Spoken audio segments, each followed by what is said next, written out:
tackle this issue of extremist settler violence? They say the response overall has been pretty much lax. As somebody who lives in the West Bank, what can you say about that? I can say that the language of extremist settler violence, I would turn that to the heroes that are holding on to Judea and Samaria and pushing back on many kinds of jihadism. There are many kinds of jihadism. October 7th is one kind.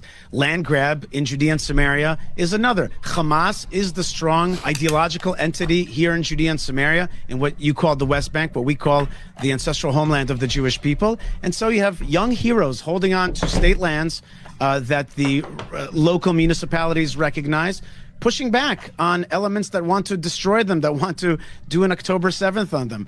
And to distinguish between what happened in Gaza and what's happening in Judea and Samaria is illogical, because in reality these are the same forces. It's the same Hamas. It's just that they dress up as farmers now, just like they dressed up as UN workers or media workers in Gaza. They're dressing up as farmers and attacking. Now, if there is so-called violence that comes from the Jews that has crossed the line and is illegal, guess what? We've got a police and an army to deal with it, and there's nothing lax about it. There's nothing lax about it at all. Israel takes the law very seriously, but we have to remember who the enemy is. The enemy is the jihad that wants to destroy the Jewish state, and they want to do it piece by piece, destroying the Jewish communities in these places, and the Jews holding on there are indeed heroes. Holy crap, ladies and gentlemen. Welcome back to another episode of the Speak the Truth podcast. Today, we're going to piss off everybody. I'm probably going to piss you off if you're an Israeli. I'm probably going to piss you off here if you're a Palestinian. Probably just going to piss you off in general, depending on where you fall on that side of the conflict. But if you just want general information about what the hell is actually going on over there, probably came to the right place. So, we have violence taking place over inside of the West Bank. And I did some pretty hard research, put AI to work as best as humanly possible on this subject to try to dig up every freaking ounce of attacks that I could that were taking place over inside of the West Bank. And what I ended up discovering was that we do have a lot of the what is called Israeli settlers over inside of the West Bank. Now, before we get really deep into it, you're going to end up getting a history lesson here in just a minute. And no, I see you over there, Subaru, bang, booing AI, whatever. Yeah, you're not late, man. You're right on time. Don't even worry about it. We've been here for like a minute. So, as we get into this, ladies and gentlemen, it's going to get crazy. But first, I guess what we need to do is we need to go over and show you exactly where everything's going down. So, for that, we go to our handy dandy friend, the freaking map. For those of you that are unfamiliar with the West Bank, you have all of Greater Israel with the West Bank and the Gaza Strip down in the corner, and marked right up over here on the map over in Beit Lid. I'm probably saying that wrong. It's just kind of to the northwest of the city of Nablus, all right up over there. All right, this is where this violence was going down, but it's not as simple when we start looking and say, what is this falling on, right? And you're going to understand why here in just a sec. But this violent, it kind of got crazy over the last couple of days, not going to lie. It did light up. You ended up having a, what do you call it? Like a milk plant that ended up getting like set on fire, looted, things like that. I'm going to let this video play for you. What you're actually looking at is Israelis over inside of the West Bank that are attacking Palestinian villages.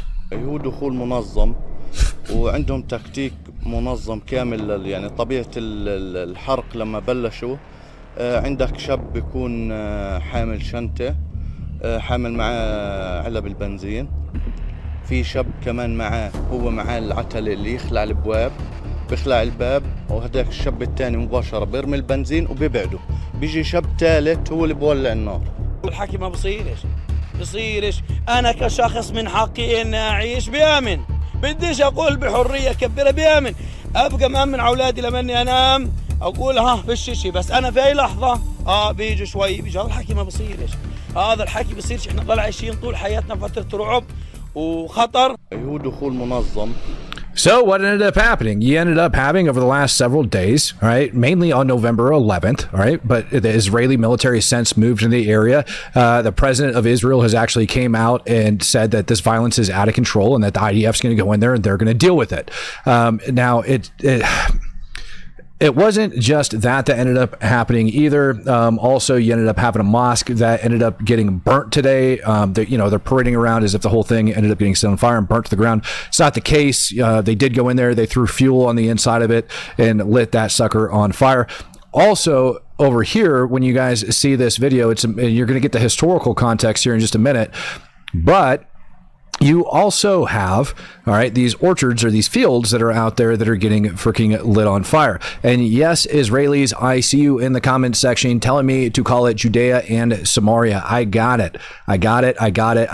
Call it Judea and Samaria. I'm calling it the West Bank. That's what I'm used to. I'm from the West. That's what we call it. I'm not Jewish. I'm not Israeli.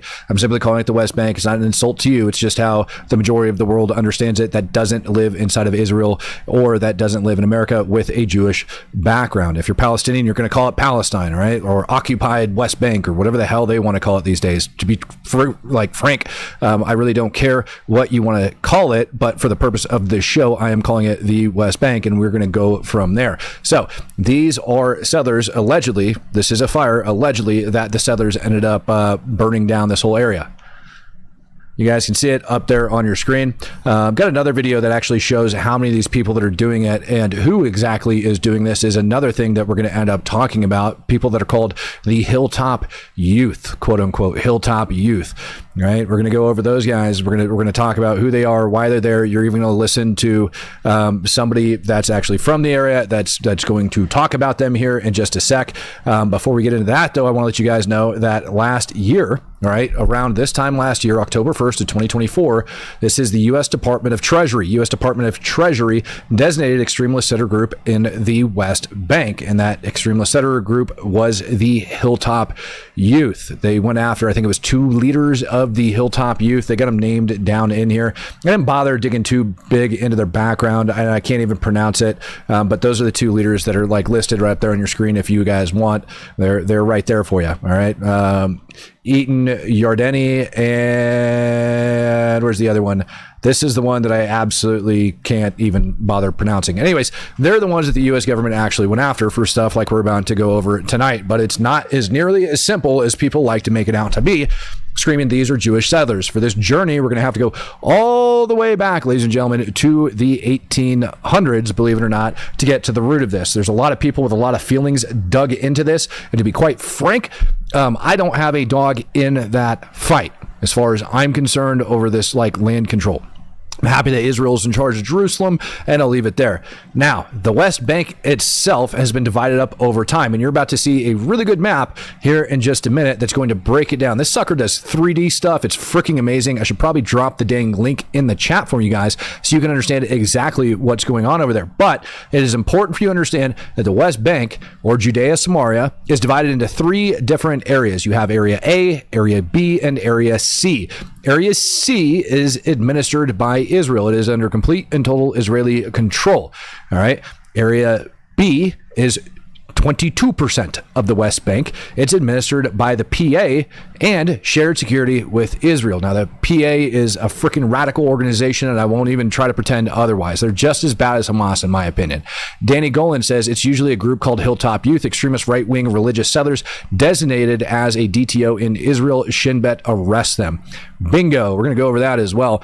Andreas says Tommy Robinson's recent trip to Israel is on his YouTube. It sheds a lot of light on the quote-unquote settlers. That's good. We're also going to be shedding light today as well. And Danny's not wrong. All right. Shin Bet does go after them along with everybody else. And there's a roundabout, when I could do my research on it, between the United States government and Israel. Israel puts them, I think, between 500 and 1,000. And the United States says they're somewhere numbered between 1,000 and 1,300. Now, it's important to understand that 1,000 to 1,300 is out of about almost 1 million Israelis that currently live over in Judea, Samaria, or inside the West Bank, or however the hell you want to call it today. Quite frankly, I don't really care. This was probably one of the most obnoxious episodes that I've had the luxury of preparing for you guys. Now, I'm going to show you exactly where all of this crap ended up going down. So for that, I'll go back over to our map. Again, I don't want to confuse anybody. I don't want you guys to think I'm lying to you. I ended up finding a very accurate map that lays out areas A, B, and C. Remember, Area C is controlled by Israel, and Area B is shared authority between the PA and between Israel. So there we go. And I see Diesel Black Canary saying settlers started a lot of fires too. Yeah, don't worry about it, Diesel. I've got plenty of videos coming up over here at the end of the show that show probably around 50 to 100 of these guys that are actually running over there setting the fires. And it looks like I actually might have a little bit of background on how all this started to go down.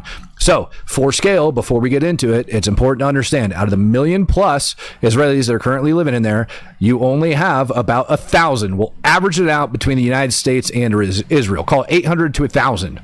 Somewhere in there, of these people that are designated as violent extremists, all right, that the United States doesn't like, that Israel's Shin Bet goes after, that all of that. So it's important to understand that right there at the top. And the Israeli president did come out and say that he is not very happy about this situation, and they're going to do it. So, whew, there it is on your map. All right, that's where it's at. Here's Nablus right up here on your screen, and the area which all of this went down is right here, Beit Lid. Probably pronouncing that wrong. Now, oh crap, I forgot to designate this. Now, this map is kind of cool because what it allows you to do is it allows you to zoom in and take a look at the West Bank, and it's divided up by all of the colors. So this is not crap that I'm making up. It's just simply where it's all at, all right, as I put it up. Now, in order to find the actual location for where this went down at, all you have to do is find the city of Nablus, which is right there on the screen. Let me get in there, trying to center it for you guys, and we go in. So there you have Nablus right here, all right?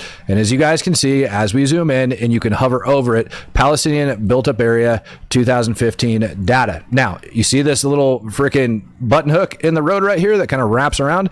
All you need to do is go due west of that and put your little freaking finger right here, Palestinian built up area, Beit Lid. It is literally right there on the map. This is where everything was going down. Now, here's the interesting part. When we take it, we go to turn it off. You go just outside of it, you have area B. This is a Palestinian built up area since 2015. You have a couple other ones that are floating around. Saffron, it's just kind of like outside of it. Area C is right here underneath Israeli control, and then you have all this other crap that's going on. So you've got settlements and stuff like that that are built. Okay, so your Israeli settlements are right over here just to the north of it. You guys can see that, right? If you guys want me to go back to Google Maps, draw you a distance in between the two areas. This is where the violence was taking place, and this is where the settlement is. Now, when we take this and we go over and we start turning off our different areas, we turn off area C, all right, as you'll see, area C is right up there. So that's area C. Now, when we go over and we turn off area B, you'll see that it pulls up that area that surrounds this location. That means that it is controlled both by the Israeli government and the Palestinian Authority. Then, when we take that and we go and we turn off area A, you'll see that it's not affected at all. Area A is up over here and to the north of this location. It is not there. So it is simply an area B location right down in here inside of this town. Now, that's important for you guys to remember that, because some of this violence and stuff also occurred in between these different like little villages and stuff that are out here. So is it an Israeli area? No. Is it a Palestinian area? No. Is it complicated? Hell yeah. All right. That's what you kind of need to understand about that as we look and we continue to go into this. Now, I went over and I tried to identify different accounts from any information whatsoever about the Hilltop Youth, and I was able to come across this guy right up here. All right, I'm gonna. I actually found several of them. Some of them have a couple thousand followers. I didn't really find anybody. This is like the largest account that I could find over on X. It's got 2,691 followers. The last thing that was posted on here was reposted on June 3rd. Nothing too crazy, right? But I was able to find this account. We're going to dive into this in a minute because we're actually going to watch a video that ends up coming out of here. Area B is shared security controlled by the PA and Israel, but PA governance. There you go. So, but again, it's freaking complicated. So you have the Palestinian Authority that is governing that area. Thank you. I forgot to mention that. All right. So this is probably one of the longest posts that I've ever read. I have no idea how many freaking words this thing is, but it's freaking long. And I read through every single sentence on this thing. Why? Because I think it's important to try to understand where everybody's coming from. I know where the, how do I want to say, I know exactly where the Palestinians are coming from, thinking that it is their land, but the Jewish people have a completely different view of it. Now, on top of them having a completely different view of it, we also have this like historical view of what's going on. Now, this guy, what he brings up in this very long-winded post, I might even ask Rock just to summarize this whole thing to you, is what he's saying is that the PA and the Palestinian people are often going in, lighting fires every single summer, causing issues, and that the Israeli government doesn't do anything to actually solve the problem. I went back over the last 6 months to see if there was any documented murders of Israeli settlers over in the West Bank. I couldn't find any. It's not to say that it hasn't occurred. I'm just simply saying that I couldn't find any. Over the last 60 days, I went over and I checked on violence specifically in that area and what was going down. Besides a military operation up over inside of Jenin, there really wasn't anything happening inside of that particular area, in that settlement area, right? There was no real violence, no real anything. But I digress. Back over to this gentleman. This gentleman wants you to know that they feel, all right, that they feel, you guys want a link for that map? Yeah, I can do that for you. Yeah, it's a really good map. It's interactive. You guys can take it. And I mean, it's actually got a lot of cool stuff on it, believe it or not. Before I mean, geez, even if I go back to the very beginning of this thing, what's actually really cool, and I'll drop you guys a link for it here in just a sec, because I do want to pull this up. When you pull it up in English. Israel occupied the West Bank and the Gaza Strip in 1967. Ever since, it has chipped away at Palestinian space, annexing East Jerusalem, declaring military zones, building settlements, restricting movement, taking over farmland, isolating Gaza, building walls. Israel has fragmented the Palestinian land it occupied, using it for its own needs and controlling 5 million people denied their rights. Conquer and Divide, a special interactive project. Now, while it might be a special interactive project, and we go over to scroll and we take that, I'll go ahead and give you the history of the freaking West Bank or Judea Samaria, however you see fit. In the 1800s, yes, there was Jewish people that lived there, and they lived there for quite some time before that, and they kept going on. And that continued on all the way up into the mid 1900s. I want to say it was 1928 or 1929 when you ended up having a massacre that took place over there called the Hebron Massacre, where Arab riots ended up killing around 67 Jews. The British mandate of the time was the controlling power, if you will, and they ended up evacuating all of the frickin' Jews up over out of the area. And it pretty much stayed that way until you ended up having the partition agreement, and then Jordan took it over after 1948, and then after 67 it became this disputed territory. All right, international community calls it occupied West Bank. Israel declares it disputed land or disputed territory, and that's where all of this problem comes in. And they've been attempting back and forth. That's just in a nutshell of what this actually looks like. I think this website's actually kind of interesting, even though I think it's probably Palestinian propaganda, because as you goes over it, it's actually a really nice interactive map. I didn't go here for the information on this particular site, but what I did go over it for is because it is very interactive and it's actually really cool, and it gives you a decent rundown of what's actually over there. So for that reason, I would share the link with you guys and go along with that, but just understand, all right, as you go over it, it's got things like agricultural land grab and crap like that that's on it. All right, it does really good job. I was looking for the one with the wall here in just a minute because it shows like a really whatever. Look, it's not important. If you guys want the link, I'll share with you the link. Anyways, not important as we go back over it. There isn't a wall like this around Gaza. All right, there is a wall down here on the bottom side. The rest of this crap is a fence, and that's why I said, hey, be careful. I'll share you guys the link. You guys can have it. Just know that that's where it's coming from. Andreas says, meanwhile, the Palestinians overwhelmingly prefer living in Israeli-controlled territory because there is much more opportunity, work, and education. You're not lying about that either. Israelis actually outnumber the Palestinians that live over in Judea, Samaria / West Bank. So that's actually pretty kind of cool. Well, I don't know about cool, but that's just what it is. I wouldn't want to live there. I don't know why the hell anybody would. Like, I get it though, right? So anyways, because of that, and you guys are going to see a video on that here in just a little bit, that's going to kind of go over some of that history. That's why it's going over there. Knack Dad says 100. Yep. and we're good to go from there. So let me go ahead and dive back over into this freaking madness that I was just talking about here a little bit ago.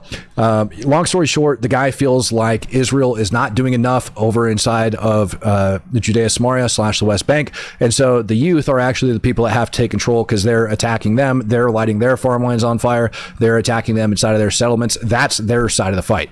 And like many others have said in here, no, the Israelis actually take a stance against the freaking Hilltop Youth, and they're not big fans of them, all right, as it goes. But there's a lot of people that are big fans of them.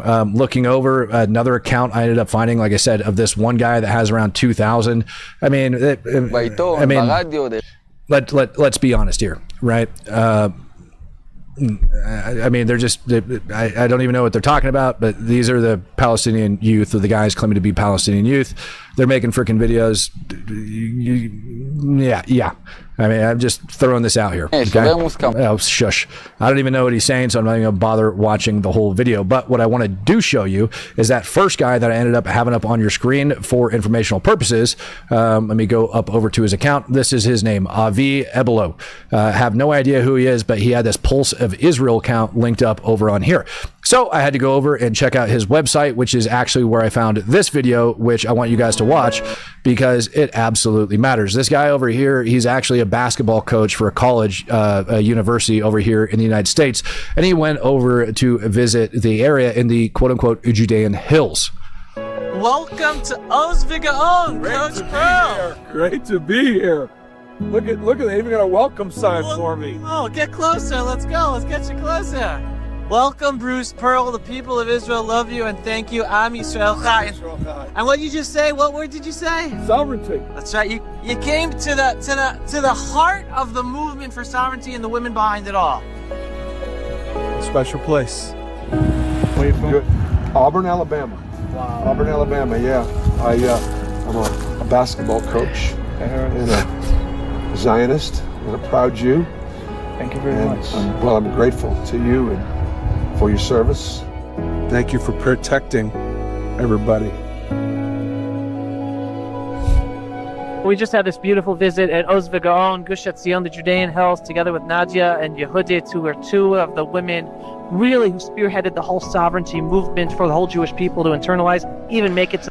Now, what you're about to hear this guy reference in just a minute, this is only like a 2-minute video, 3-minute video, but am I talking too fast? I had Matt in slow speed. Oh, yeah, I have the tendency to talk fast. It's just what I do.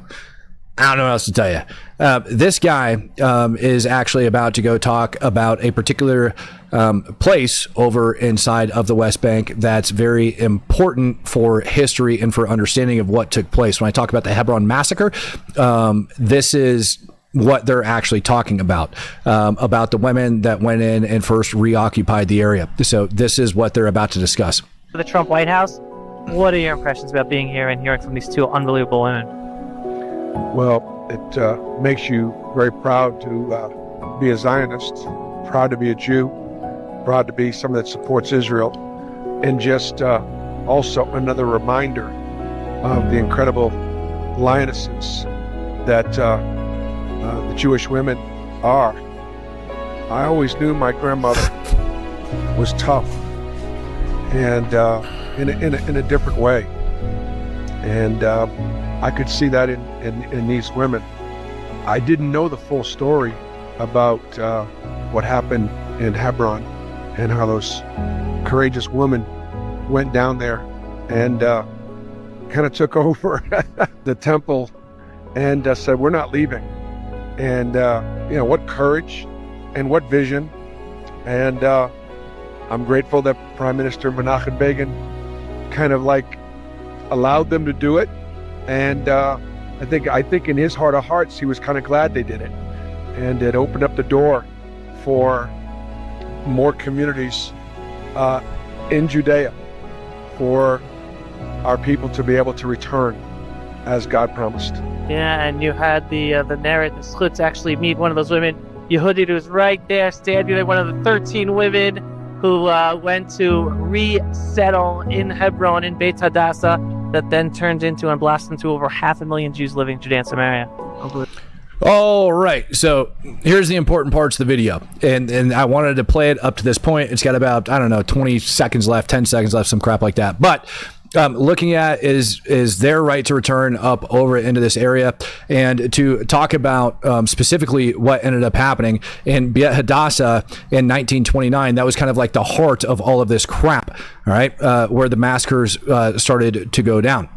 The important part is that it was opened up, and like there was a medical clinic that was opened up there. There wasn't really anything else there but a medical clinic, and that was Jews that were serving both the Arabs in the region as well as Jews that lived in the region underneath the British mandate. And in 1929, like I said, that massacre ended up going down and they got ran out of there. And the Brits said, nope, you're not coming back. And what they're talking about is the return to get back in there and how kind of everything went down. So in 1967, obviously, you had the 6-Day War where Israel went back and was able to capture the West Bank back. All right. And then in Beit Hadassah in 1979, you actually had a group of Jewish women that went back into some of the buildings that remained. Nobody lived there. Nobody was there. They just went back and kind of occupied it. And they were there for about a year.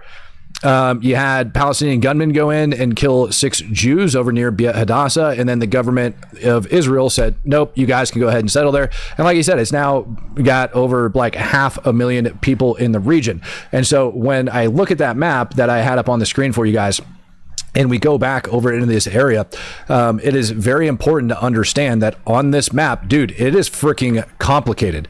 And when I say it's complicated, ladies and gentlemen, I literally mean it's complicated. Now, I forgot I was going to share that link with you guys, so let me grab that real quick and put that over in the chat so you guys can explore this and you can check it out, make sure I'm not full of crap, and then I'll get to some of these comments that are in there because this stuff it's not easy. So there's your link for the freaking hyperactive map that I'm currently going over. So you guys feel free to explore it and do whatever else you want with it. Now, that region that I just had up there for where that was taking place, Beit Hadassah, is all the way down south over here. Okay, so that was all the way down here. Now, somebody had mentioned over in the comments, I think it was Danny. I believe it was Danny ended up saying it, trying to get it to refresh real quick so that I could read it. But he said, look at the Palestinian terror attacks also against settlements out of there before the Gaza war. There's a lot of them. And a whole different story. IDF crackdown on Jenin, correct, which is a refugee camp. Check out at the Lion's Den. Right. So ever since October 7th, Israel has been going to frickin' town all the way up north here in Jenin. This was like a Hamas terrorist stronghold, and it's in the northern portion of the West Bank. If I was actually to blow that up and put it up on your screen, it's all the way up over here. And Israel did crack down. People that tell you there's no Hamas in the West Bank, that's garbage. People that tell you that they're not violent, that's garbage. The Palestinians do go in and they freaking light other things on fire, right? Like, so all of that stuff goes down. Now, over in that guy's post that was just going over, who I'm pretty sure runs that website as well, ended up saying that, you know, basically he also felt that it was their right to go over and return and that they should be doing that. And so that's where all that's at. I'm not here to debate whether or not they're right or they're wrong. I'm just giving you the history of the place to tell you, listen, it's freaking complicated over inside of the West Bank. The West Bank, in my opinion, is 10 times worse to freaking discuss than the Gaza Strip. Now, on the date of November 9th, again, the fires broke out when they went in there. The fires broke out right around November 11th, right? There was some on the 11th and then the 12th or 13th.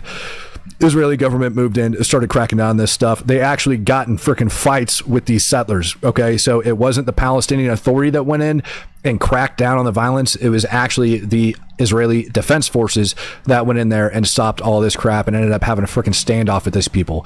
A couple days before this happened, as a matter of fact, there was a couple terrorists that Israel said that they ended up killing that were on their way over to go attack one of the settlements.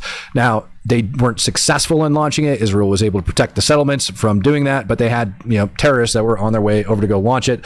This video is kind of a little bit after it. So what I want to take you guys to is November 9th. And I ended up finding this post on it. Not a lot of information rolling out of the West Bank, but Israeli forces attacked Palestinian farmers and activists during a protest in the West Bank lands of Beit Laid in Kfar Kadom. That is pretty much the same exact area that we were over looking at on the map. If we were to go and pull back up that Conquer and Divide map and start really narrowing down on that area for where it was at, let me see if I can find Nablus. There it is. There's my little thing.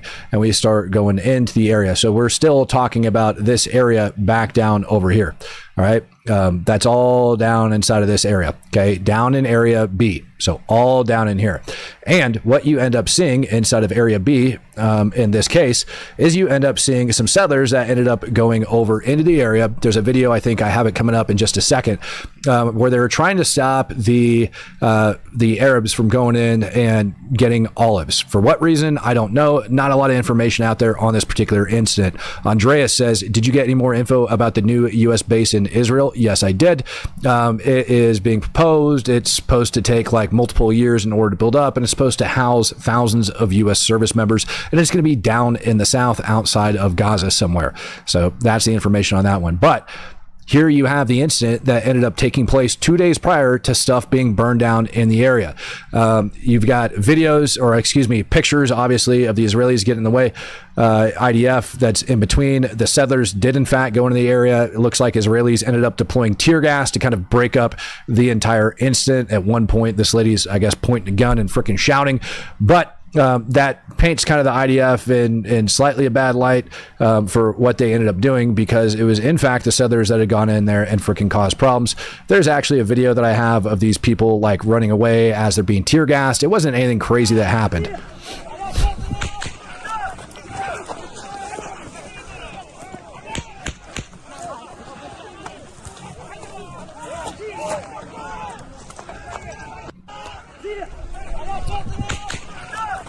Now, I see people saying the olive trees are an excuse.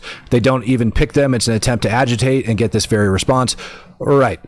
But again, we're talking about Area B, where there really aren't any settlements other than if we were to go back over to the map. This is why I brought the map up, and I said I'm just going to end up pissing everybody off when we end up doing this. Oh, stop it. Stop it. Let me go ahead and zoom in back down into this area. You had, I want to make sure I'm in the right one. Nope, I don't believe I am. You end up having the Palestinian built up area, Beit Laid, right down there in the middle. So Palestinian built up area. It's not an Israeli settlement. It's not over inside of Area A. Palestinian built up area. That's what's classified as. That's where it's at. It's under the PA. Like it or leave it. That's where it is.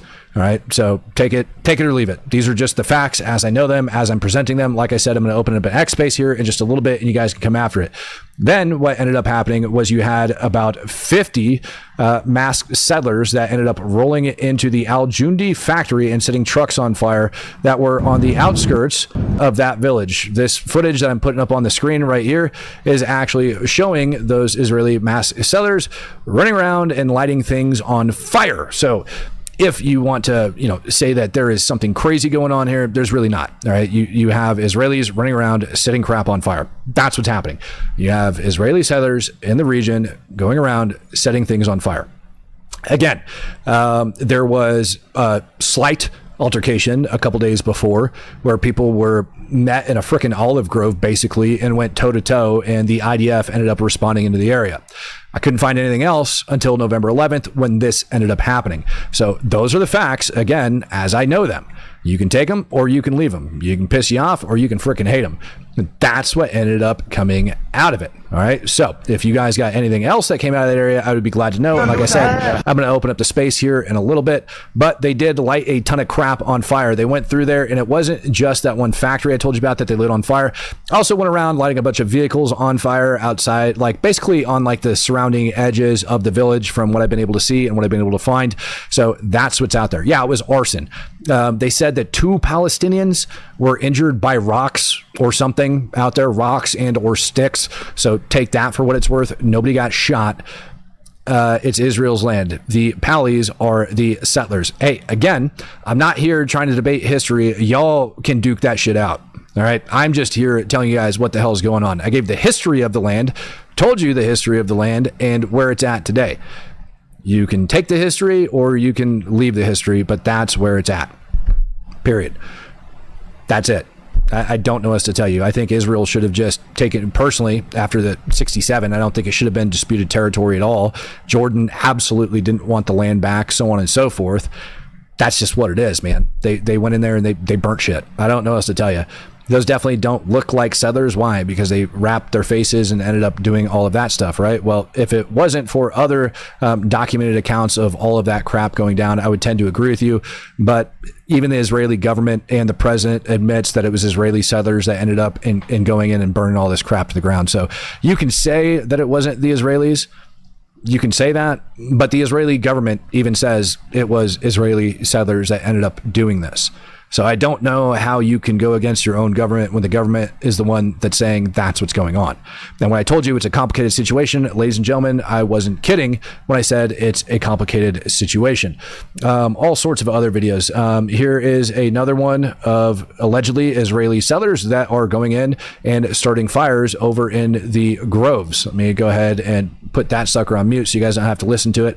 Unfortunately, nobody over in Judea, Samaria, or the West Bank has any sort of freaking decent recording device to be able to get some good freaking footage of it.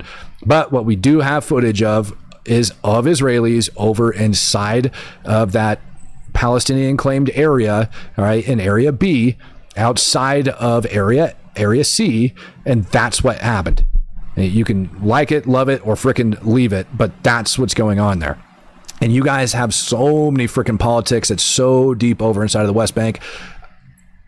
It is a lot for people to freaking grasp. Can we talk about Ukraine, bro? Yeah, we can talk about Ukraine tomorrow. You want to talk about Ukraine tomorrow? You want to talk about Pokrovsk and what's going on over there? I got no problem doing that. God has his hand on Israel, my friends. Yeah, and so it's important for most people. I know that we might have Israelis that are watching this, but we also have Americans that are watching this. And truthfully, we even have the Jewish diaspora that's probably watching this right now that doesn't even have a full grasp of what's actually going on over inside of the West Bank. So that is why I gave the history rundown on the area, how it kind of like ended up coming into control, so on and so forth. Now, this is, again, in the same-ish area that they said that it wasn't just factories, but in some of those villages over there, it also appears as if they lit some of those places on fire over in those villages. Here is a video of that for you. Again, they're claiming this is Israeli settlers that are doing it. I'll turn the volume back up here in just a sec, and you guys can judge for yourself what language they're speaking and try to figure that one out on your own. But the Hilltop Youth isn't shy about stating that they do things like this because they're sick of their crap getting set on fire and whatnot. And so in their minds, they're actually standing up for themselves. They're rooting out Arabs from the land in order for them to go and set up their own settlements and reclaim land that is given to them by God. That is their stance on it. There's no sugarcoating that, man. So that's what that is right there.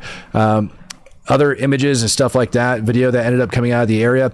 I can't tell what this is, but I could only assume it was that factory that they said that ended up getting it lit on fire.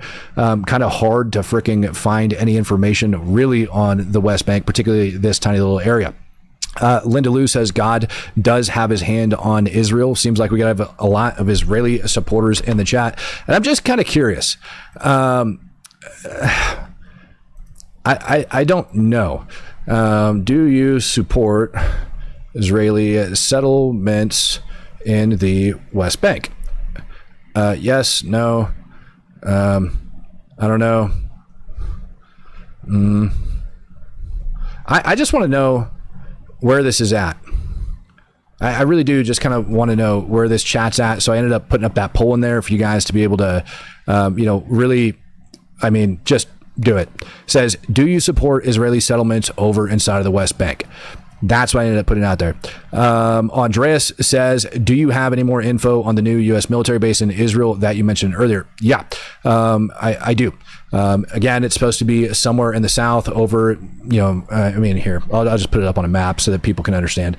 It's supposed to be a construction plan. It's also supposed to include an air base and whatnot. And the word is that it's supposed to be somewhere in this area outside of, Rafah, somewhere down in this general vicinity, in this open space of nothingness. They're going to plant it out there. But they want to put it in an airfield. There's supposed to be thousands of U.S. troops going in there. Other than that, not a lot of information that has really came out about it. John Wilson says, I know this is super off topic, but I just wanted to shout out my neighbor's son who quite literally just saved my life as I was choking on a piece of steak and couldn't remove it myself. He ran across the street and he acted quickly and got it unstuck. Holy freaking crap, man. That's amazing. Holy freaking cow. That's wild, man. What's his name, John? That's freaking nuts. Dude, thank God that young man was there. That is what being a freaking man is all about, dude. Like, even a freaking young man, like your son, just came running over there and knocking it out. I want to bring up this poll, and I want to mention it. Been running it for a couple minutes here. And what we have, do you support Israeli settlements in the West Bank? 58% of you guys are saying yes. 18% of you are saying no. And 25% of you-ish are saying, I don't know, I'm still learning. Which I think is a stance that a lot of people have. And you really have to dig into the history to kind of understand what was going on. I don't think the Israelis are wrong when they end up stating, and the Jewish people are wrong when they end up saying, no, this is our ancestral homeland. You go and you read the freaking Bible, which is historically accurate to the best of my recollection.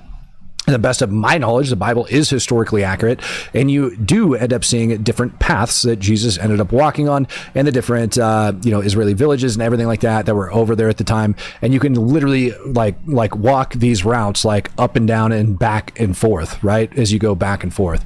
Jonathan says, young man's name is Eli. He just turned 21, so his next bar tab is on me. Yeah, no kidding, man. Just his next singular bar tab, bro. I think maybe 2 bar tabs might be in order. I mean, the man literally saved your life. He's 21. He's not maybe a baby anymore. He's kind of grown up a little bit, dude. That's freaking huge, man. Good job, Eli. That's freaking nuts, man. Dang, bro. John, happy you're still around, man. That's crazy. You never know. It reminds me of like the show, like 100 Ways to Die. So I said, do you support Israeli settlements in the West Bank? Yes, says 59%. And no, it says 17%, 25%, or a quarter of you guys watching it just quite literally don't even know what to think yet.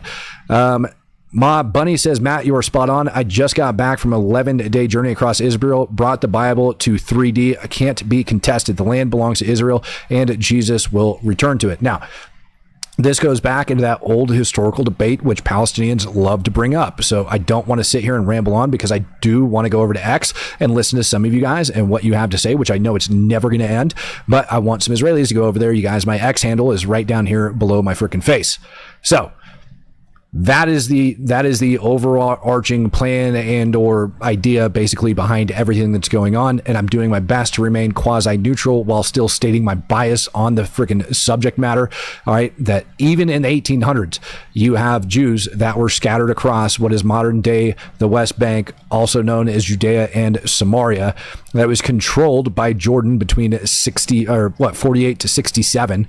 Right. And then before that, you ended up having quasi partition plan and all that, whatever, man.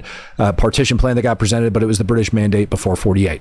All right. But the Jews that were in that area got massacred back in 29 and ended up getting kicked out of the area by the Brits.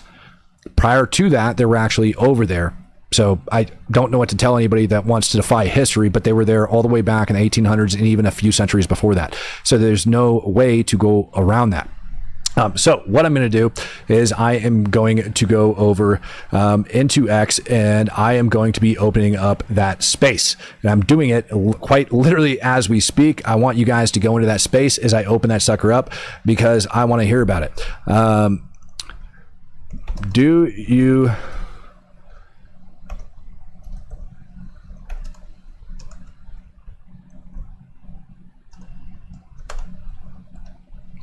you support them? And I would love to hear what your guys' thoughts are.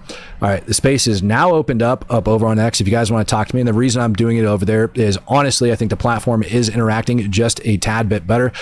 Ladies and gentlemen, if you're over there joining me on X, I want to freaking welcome you, because we are currently live up over on YouTube, and we are talking about Israeli settlements in the West Bank. Just gave a huge, well, I would say huge. I gave a very brief history lesson. If we were going to give an actual history lesson, it would take some time to be able to get that done, right? So I wanted to make sure that I got it in there, but I also wanted to make sure that, you guys are able to, I don't know what the heck was going on. So if you guys want to join me in that chat and you have an X account, boom, there's your link. Go join me up over in X. I'm gonna go ahead and pin it to the chop, and you guys can click on that link, jump into that X space. I want to know your guys' opinion. Do you support Israeli settlements over inside of the West Bank? In my opinion, it's a very complicated situation. If you're in here right now, I want you to go ahead and raise your hand. That way we can actually talk, because there is a hell of a lot to go over when it goes down to this. If you guys are just now joining us, you ended up having the British Mandate of Palestine, all right, all the way up into 1948.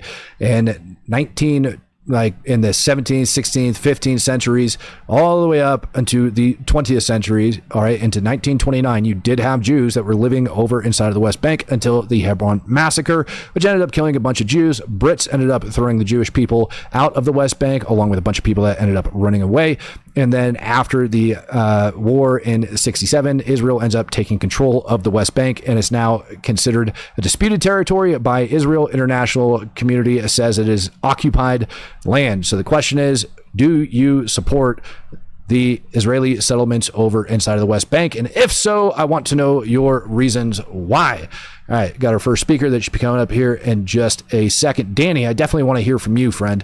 If you don't mind clicking and jumping in here, I definitely want to hear your thoughts and opinions on this.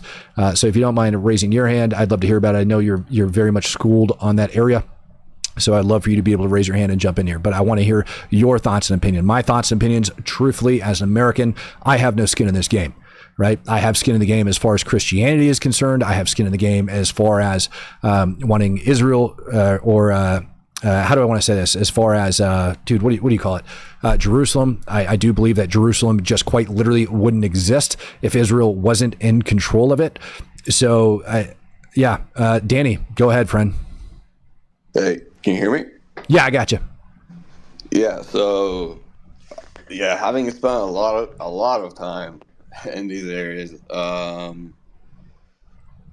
it's complicated. I mean, if you look at it, it looks like Swiss cheese, right? If you pull up the map, like the areas A, B, C. It absolutely looks like Swiss cheese. Yep. Right. So, and then there was also like a purposeful reason of doing that, so it couldn't be like one part. Right. But then, so if you look at let's say Ramallah, right, which is fully like the security forces is PA, and then governance is PA. It's very, very different I mean, they have sushi restaurants there. And then you look at the other places. So the Hilltop Youth wasn't a problem for a long time. It was mostly just one-off attacks, to a point where the Shin Bet literally had to open a Jewish terrorism department to curb that. Mm-hmm. A lot of it was also in retaliation. I mentioned Lions Den because they're not Hamas. Right. They're just little cells, and they were doing just one-off attacks. Not one-off attacks, but individual attacks, not organized. So it was very hard. Probably 4 years ago, every other day you had a stabbing, either in Tel Aviv or in the Jerusalem area. They're their own group, but they're not organized, so it's very hard to track them. I'm not in there are settlements which they're big cities. You look at no one's gonna go get out of there. I don't support expanding the settlements. The olive tree thing is, I mean, they actually make a living from olive trees, so they do burn each other's olive trees. Right. It happens on both sides, correct? Yeah. I'm not crazy here. Yeah. And it got way worse when Ben-Gvir and Smotrich got into the government, because they represent. I mean, Ben-Gvir, he's all about that life. I mean, they're both lawyers. They're representing those Hilltop Youth, and he also it was pretty hard to get a handgun in Israel right? You have to live like in the settlements, and you have to go through like a lot of like background checks. And when he became the Minister of Interior Security, he lacked those policies. I mean, the people were like making jokes in Israel that he would just come with like a full like trash bag full of like Glocks and just throw it to all like the settlers. Yeah, right. So him and like his authority, definitely him and Smotrich it made it way worse. But what you showed like with the it wasn't the IDF. The picture you showed, really, it wasn't the IDF. It's a border patrol. They usually they're part of. I mean, so when you go to like to the IDF, like when you're 18, it's IDF, or there's like border patrol, which is like technically police, but they're like kind of under IDF. They cooperate, but yeah, so they don't go into Gaza. They just patrol those. They do like the West Bank stuff. Usually, the more aggressive people like to go there. The more like I don't want to generalize. I have friends that like serve there. If you go all like around Jerusalem, those are most of the people that you will see. Sure. The uniform is a bit like, you know, like kind of gray and blue. But these protests, those are like, we call them the Friday protests. Okay. Every Friday, like, I've been through like countless of them. So it's nothing special.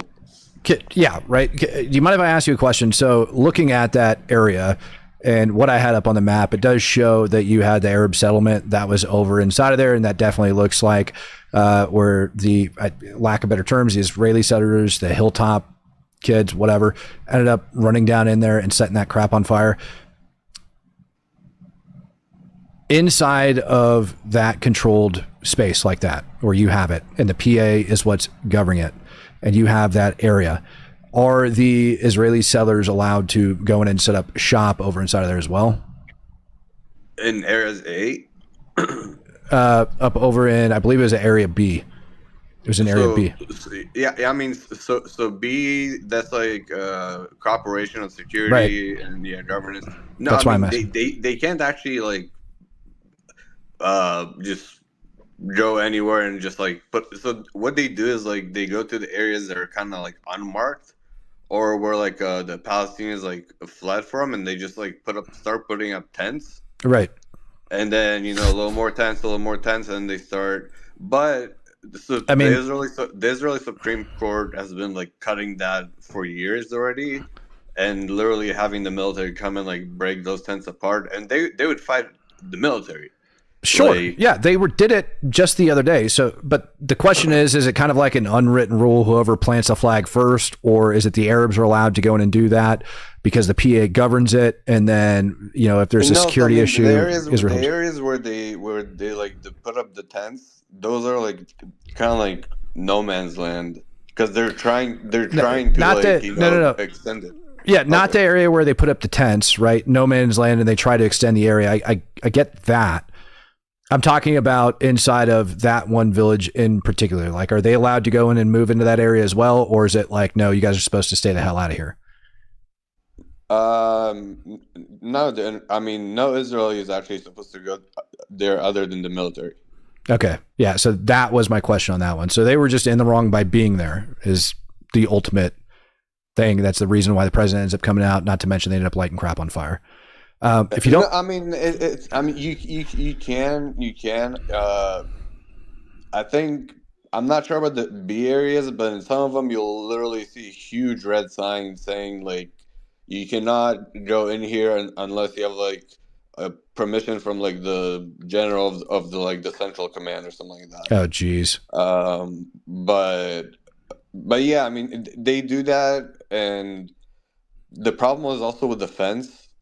Like there's the people see like the wall, right? Mm-hmm. But there's also a big part of it which is the fence, and there's like literally cutouts in the fence for Palestinians. So they go in, they work in Israel, and then they just go back into the West Bank after that. It's very organized. I've seen it. There's like vans waiting for them to like come in and out. But that's also how they do that tax. And in recent years, like it would be just like someone, just driving, and he has like a visa to go work in Israel. He listened to the radio. Some imam would say like, it's a good day today to like kill Jews, and he would like go buy a knife and like stab people in the grocery store, like in Ma'ale Adumim, which is like, I don't know, like 10, 15 minutes from there. Okay. I want to ask Ark, because he's been sitting in here for a minute. Ark, what's your thoughts on all this? Just from the historical point of view, historically only, like archaeology, all that.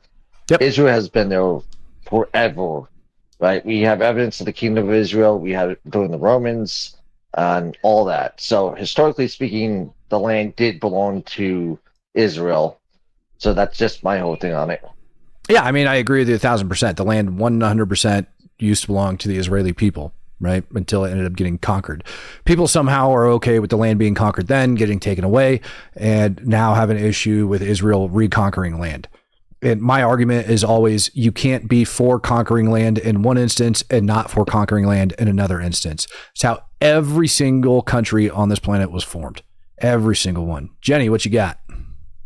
Hey, so I support them, but I didn't used to. As a younger person, when I was in Israel, I left the day the first Intifada started on December 7th, 1987. And I was like, oh, these poor people, they don't have representation. That was pre-Oslo, when Israel had controlled the whole thing.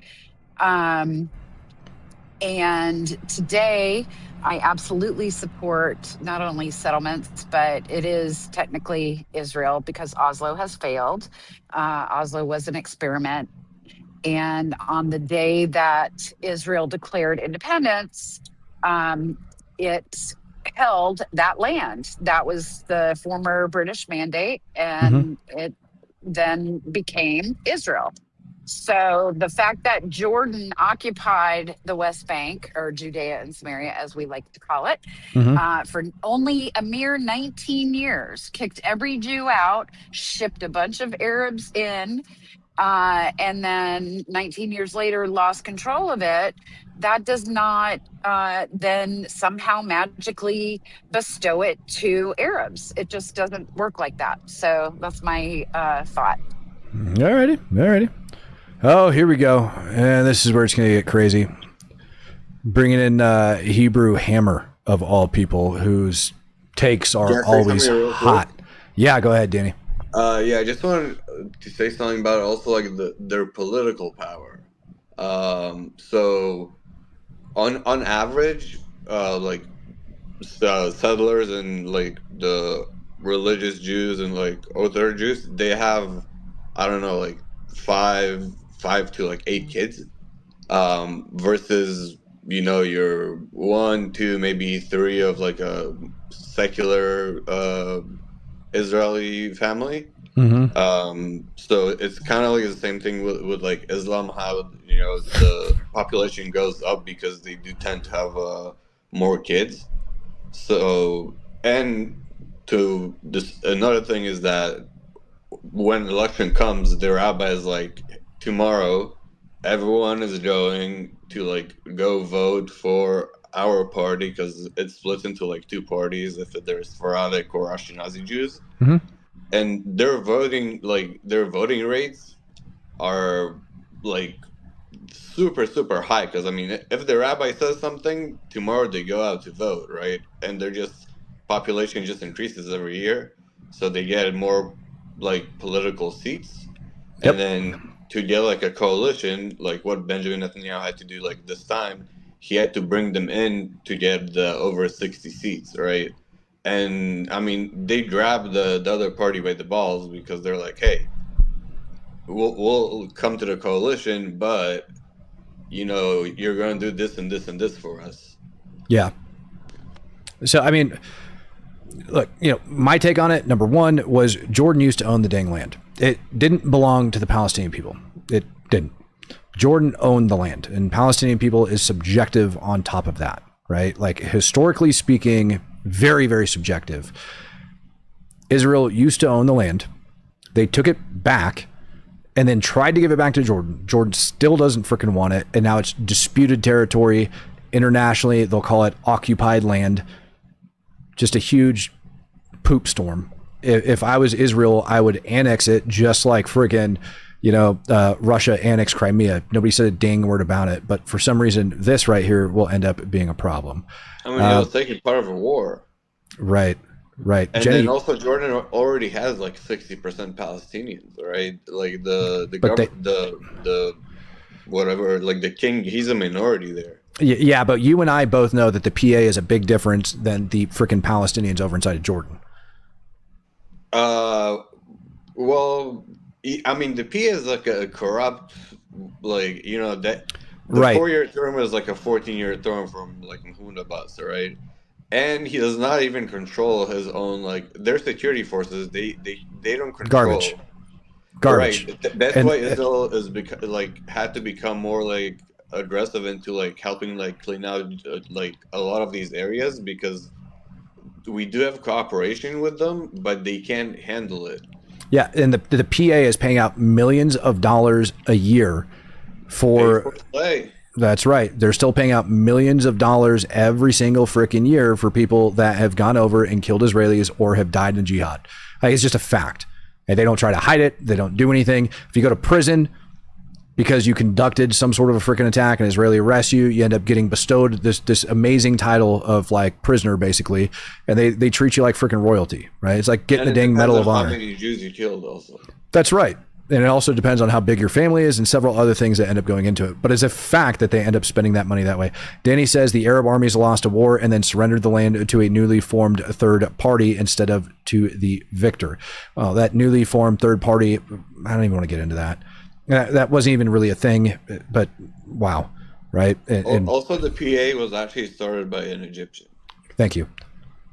So we can get into all of that, but it is way more freaking history than I think most people are going to have the mind for. That's almost like an additional space within itself when you go in and start talking about it. But bottom line is, over inside of the West Bank, you do have Hamas, you do have the PA, particularly, that is paying for violence and all of that stuff to happen. And you also have, like you said, that land that's oddly divided up in an attempt to try to make it basically so that nobody's really owning it. It's just disputed area, but it just kind of doesn't really work. Right? You do have some pretty extremist people. The Hilltop Youth is only about 1,800 to 1,000 strong. Supposedly they have a couple thousand people that likes them and supports them, but that's really about it. And you've got like a million Israelis that are living over there. Just under. Right. And like a lot of these, like if you look at the city called like Ariel, which is, I think it's considered like a settlement. I mean, there's so much industry there. There's so much industry there where like Palestinians actually go to work there. There's like factories there. Yeah, I believe it's just down over here to the south. It was close. I want to say it's somewhere down in this area. I was just looking at it earlier. I know where it's at because so it is somewhere around here. Like the amount of jobs that it gives them, and right. And like I know, so my dad, like he didn't work in that area, but he made like machines like for a bunch of factories, and they have like very good relationships like with like the owners and like the employees. So there's no beef with like just the regular people. Yeah, no, that falls underneath Area C. Like it's 100% Israeli. Been there for a very long time. Exactly. Right? But the people around it, so there's actually like a military unit that is in charge of, it's kind of like they have like small like consulates. They're in charge of giving out like work visas to Palestinians. Oh, wow. Yeah, I mean, I have a couple of friends that like they serve there, so they teach them Arabic like for a couple of months, and then do the people that kind of live around there actually get along? Just out of sheer curiosity, I mean, like the Arabs that are living outside of Ariel, I know they're working in there, but do they get along with the people inside, or is there a lot of problems down there? Yeah. I mean, I've been to Ariel. There's like a big university there. Mm-hmm. You have like there's no problem as long as it's not like the the Jenin area is like everything around Jenin and like the Jenin. Right. That's like the most problematic part, and to some Right. point like Hebron. And here's why, right? And like you say, it's the most problematic part, and it's up on the map for everybody to see. Like Jenin's literally right smack dab in the middle of your freaking screen, right? It's yeah. Sorry. You got Area A surrounding all around it, little bits of Area B, but yeah. Yeah, I mean, listen, the refugee camp there is, I mean, at some point, I think it was like, not cast led, but we had to go, like, and it was like 20 years ago, like, with tanks inside Jenin. Like, that's how bad it was. Yeah. And and I'm telling you, like, going into the refugee camp in Jenin right now is, like, even as a soldier, like, fully geared up, they usually send, like, let's say like tier 2 special forces to go in there, or the Israeli version of like the police version of like Delta, because I mean you get like people like throwing stuff like blocks of like concrete from the roof on you. There's like it's a mess. Like cleaning that area out is a mess. Yeah, that's where we ended up seeing that one SF raid inside of the hospital where they shot that dude in the face laying in his bed like a year and a half ago, right? Like that's where they went undercover. Yeah. With a wheelchair, yeah. Yeah, that was actually really cool. Danny says, no, Huara and Batat are not getting along with Ariel, not more than a week at a time. Oh, all right. Well, Danny says no, they don't really get along. Hawara is there are places. I'm not saying there's not places, but I'm saying that you do have like a lot of workers that work there, and there's always like also Palestinians that just want to make a living. So I'm not saying there are like hotbeds of like these places. Yeah, I mean I'm not doubting that by any means, you know, and it's just kind of one of those. You've got way more Israelis that live over there than you do the Arabs, right? Inside the West Bank? Pretty sure. In total, in all the settlements? Yeah.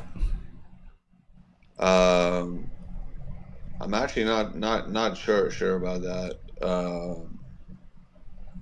I mean, also you have to look at the settlements like the regarding like the Green Line, right? Right. I actually do like whatever is like behind the Green Line. I'm in support because I mean. Oh, I'm sorry. We're not gonna have the 2005 like Gaza withdrawal. I need to correct myself. I am so retarded. No, you have 3.2 million Palestinians. How the hell did I screw that up? 3.2 million Palestinians in the West Bank and 500,000 settlers, minus Jerusalem. Yeah, so I mean, for That's me, my it's bad. like behind the Green Line is like, you know, we're not gonna, it's not gonna be Gaza 2005 again of like pulling out, but the expansion of the settlements that just causes, you know, there is no reason. There's no reason. I mean, actually, there's actually a lot of land in Israel where they can just like unfreeze and build on it. But this is more of like a religious thing of like, you know, Exactly. the West Bank of like Judea and Samaria, which is like, It's pretty obvious from every comment that ends up getting dropped. You know, it's religious comments. It's our land. It belongs. Yeah, I get it. You know, I understand that freaking fight, which is what it is. I look at it from a Western perspective of Israel beat the hell out of freaking Jordan back in '67. Jordan doesn't want it. Who's it belong to? yeah, You know, also, I like mean, literally it's had not like bloodshed. Jordan treated the Palestinians well. I mean, look at it was No. Black September, the massacre, the 20,000 Palestinians. Right. And if let's put it this way, if Jordan loved them so much, they would be accepting them over across the freaking border right now. You know what I mean? But they're not. They're not. As a matter of fact, when Iran was attacking Israel, Jordan was shooting crap out of their airspace. You know, like Jordan's not the biggest fan. I'm not sure if it was for Israel or for the chance that it might fall inside Jordan. Well, yeah. Well, you did have stuff that ended up falling in Jordan anyways, but hasn't like both Egypt and Jordan, like the state between like Israel and them deteriorated. yeah. Since like October 7th. Yeah, and you've got a lot of freaking quote unquote humanitarian aid that's coming in from Jordan to get over into the Gaza Strip. And let me tell you something, there's some contraband on there. You know, yeah, and so not let's to be say honest. that their first airdrop, they actually defied Israeli airspace. Yeah. Yep. That also happened. Well, guys, I appreciate you jumping in here and joining me on this chat. I am kind of out of time right now. Unfortunately, I do have daddy things I got to go do. You got to go teach a kid math. So that's what I got to take off and go do. So I appreciate you guys for jumping in here and having this discussion. Danny, I really appreciate you and bringing in, your comments along with Jenny. I really appreciate you.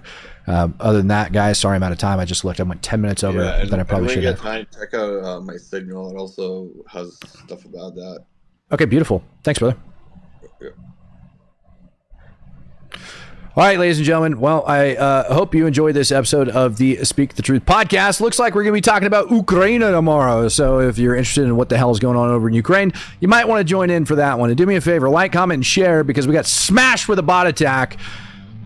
And that always sucks. What happened? I pissed the Groypers off. Oh, no. Mad upset the Groypers. Went from having a couple thousand people in here per stream to about 600 of you guys. So I don't think anybody's really getting notifications. Whatever. All right, YouTube. We'll complain about it. Ladies and gentlemen, thank you very much for joining me. Peace, love, happiness, and God bless. I am out of here.